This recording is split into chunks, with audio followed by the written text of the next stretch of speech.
Hello, welcome to this episode of the REBT Advocates with Dr. Michael R. Adelstein of 3minutetherapy.com. You can find his book, 3 Minute Therapy, Change Your Thinking, Change Your Life at therebt.life, and me, Tommy Bateman, counselor extraordinaire in the Richmond, Virginia area. Today, we have a question from a viewer. Before we get started, Michael, do you have anything you'd like to say? Yeah, first I wanted to thank you, Tommy, for all your great help with these episodes, and I'm sure our viewers agree. And I'm Dr. Michael Edelstein. I have a 40 years experience helping people with REBT, and you can find more information about my practice and about my book, 3 Minute Therapy, in the description below. Now, we wanted to talk about a question from a viewer. This is from James, and James asks us a wonderful question once again, like he always does. I really appreciate it. He said, "Can I ask you a question?" Yes, you can, James. How do you cope when you watch the news and learn about the bad things happening in the world? It's only ever bad news, right? Take, for example, violent crime. I can't help but think how awful for the victims who experience it. How is it not awful? And the lack of remorse shown by the perpetrators. I can't help but depress myself over it. How do you live peacefully when innocent people suffer like that? And I, or someone I know, could be a victim. How awful. I think I know what REBT would say about these thoughts, but from time to time, I still disturb myself over the headlines. I do try to minimize the amount of news I watch, by the way. Uh, is it just repetition of the idea that nothing really is 100% awful? Thank you, James. Well, thank you, James. So, Michael, what's your thoughts on this? Okay, well, I think James gives us a lot to work with here. So, the first thing is where he says that he asks us how we cope with this. And I do a few things, and then Tommy, I'd be interested in yours. Well, one of the things I do is I remind myself it's not the end of the world that people are doing violent, nasty things to each other. It's been happening ever since there have been people. It's the way of the world. And overall, fewer people are murdered, as that's the trend, downward trend in murders in history. And the good book on this, if you're interested, is Steven Pinker's The Better Angels of Our Nature. The other thing I do is I just listen to the news less. I avoid violent videos, so I'm exposed to it less. So there's I try to fill my mind and my life with more positive things. Tommy, how about you? Well, very similar to you. I mean, how do I cope with it? I mean, quite simply, it is just acknowledging the truth about the world. Of course, uh, uh, violence, sickness, pestilence, all those things are the way of the world. But it's also just at the same time, it's also the way of the world to have wonderful things I enjoy, such as love, relationship, delicious food, um, beer. I love those things.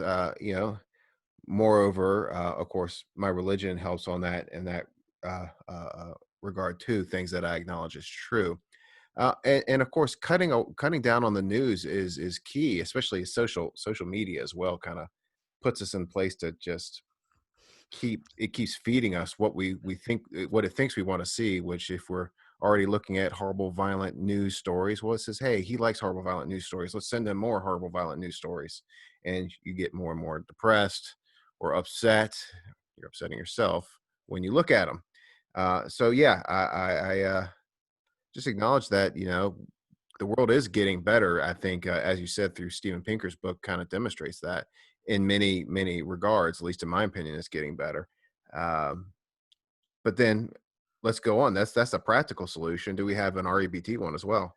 Yeah, my RBT solution is I just remind myself this is reality. It's the way of the world. It's the way people interact with each other.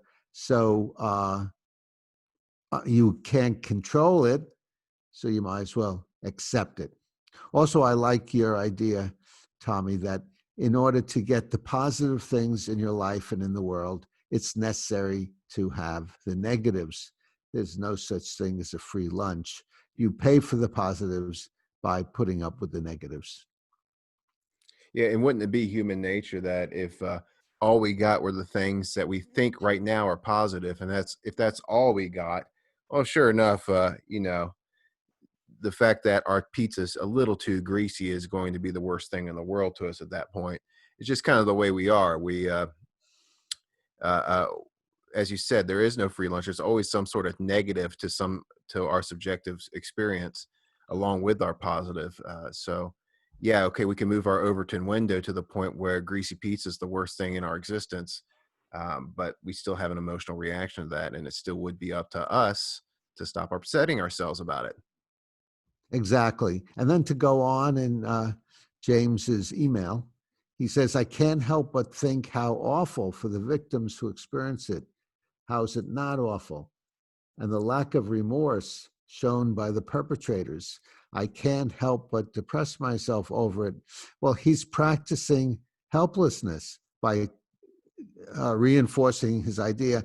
I can't help but think this and I can't help but feel this. Well, if you tell yourself you can't help it, you're not going to try to do anything to try to help it. So I would change that to so far I haven't helped getting over my depression, but that doesn't mean I can't in the future. Yeah, absolutely. I mean, there's no reason in the world why you can't stop yourself from doing it. The only evidence you have is that you haven't done it so far. But I'm repeating ourselves. Right. It's useful to repeat ourselves because one of the main principles of REBT is practice, reinforcement, repetition, going over these ideas and again and again and again. So I recommend you view our episodes again and again and again Sure. and read my book and Albert Ellis's book again and again and again and teach it to others for more repetition. There we go. And also, guys, practically speaking, turn off the news, turn off social media. It's just not helpful. Yeah, find another find another interest like Yeah. chess. James asks, "How is it not awful?" So I think that's an Yeah, important one, and absolutely. that is awful. Normally means psychologically when you disturb yourself by telling yourself things are awful means 101% bad out of reality, just like your shoulds and musts and condemnations. It doesn't exist. Nothing is awful. Things are very, very bad, but not awful. So convincing yourself it is doesn't help and just makes you feel worse. So disabuse yourself of that idea that things are awful, terrible, horrible, the end of the world. The world is not ending soon. Not that I've noticed. What do you think, Tommy? Well, I mean, and the thing is, we have gotten pushback on this, saying people would say that's not what awful means. You know, it's not what awful means. Stop saying it does. My response is, yeah, of course. When I'm speaking a conversation and I'm just going, oh, that's awful. I'm not being very semantically precise, but I'm just saying as a way of another way of saying I don't like it or I'm displeased with it. Both of which are verifiable facts, right? I don't like something. What's the evidence? Oh, my own brain says I don't like it. There we go. That's all I need to know. But are things objectively 100%, without any human input, are things 100% awful? Well, that's not for a human to know, and there's no way for a human to prove that. If you can, please let me know. I would really like to know that information. You would have to have some sort of other being, such as a all-powerful, all-knowing creator of the universe, to tell you that thing is objectively awful. Barring that, on the human level, you can't label anything awful. Not objectively so. Yes, and as you're saying, Tommy, there's the conversational use of the word awful, which is not what we're addressing. There's a psychopathological use of the word awful, which is what we're addressing. And one way you can distinguish between the two uses is if you're feeling anxious when you think something's is awful, Yep. or you feel depressed or angry, then you're using the fictional use of awful that, as Tommy is saying, you can't prove. No. There's one last question. Did you want to say something about that, or should we Oh, go on? no, it's just, I think a lot of people assume that because most people or a lot of people, or what they think a lot of people don't like something or call something awful, that it must be objectively awful. That's not a good measure of objectivity. It's just a measure of democracy in that point. But anyway, move on. or Move on. popularity. Yeah, there we go. Yeah, yeah. I had one last comment on one other thing that that James asked.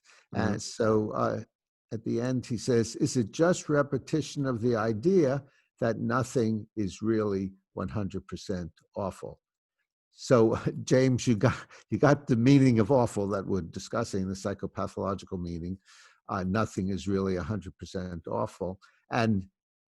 And then you could say nothing is really 101% awful, which is in the fictional magical realm that causes emotional disturbance. Um, but on the repetition part of it, it's more than just rote repetition. You can say to yourself, um, God's gift to the human race and everyone loves me. You can say that 10 million times. And I hope that doesn't lead you to believe it. Probably it won't. So Hmm. it's more than just saying nothing is awful, nothing is awful. It's a matter of seeing deeply that in reality, as we're saying, nothing could be more than 99.9% bad. It's a fiction, it doesn't exist. And one of the things you can do is you can read about things that are very, very bad, wars, torture, while reminding yourself this is very, very bad. I Hmm. distinctly do not like it, but it's not the end of the world. People have been doing this to each other forever, and they'll continue to do it to each other forever. Upsetting myself won't help. So I might as well unconditionally accept problems in the world. Absolutely. And that's Michael kind of hit the nail on the head. Not kind of, he absolutely did objectively hit the nail on the head. Um, in saying that, and really, one of the things I like to do to reinforce a rational belief is to challenge it over and over again, um, until it's second nature to me. There are beliefs that I have that I've attempted to challenge in many different ways, asking questions: where's the evidence? What's the logical conclusion I can take from this? Am I doing non sequiturs here? That yada yada, that sort of thing. But after you do that for a while, you tend to realize, well, I think this position is unshakable. Unconditional acceptance of life, others, and yourself. Those are pretty unassailable positions. I can't beat them. I don't think Michael has, or I don't think Dr. Ellis has, even though I think he came up with them. Uh, so the more you address that, the more you attempt to beat them, I think the deeper it'll inculcate into your daily thinking. Okay, great. Uh, and I had no last words. So let's conclude. And I'd like to remind you if you have any comments, comment below. Give us a like, suggest subjects if you have some ideas. James has been very useful in suggesting some subjects. Thank you, James. Volunteer if you'd like to be on our program with a problem that we'll cure you of, and donate to Patreon if you enjoy our episodes, and subscribe to the REBT Advocates to stay on the rational side of life.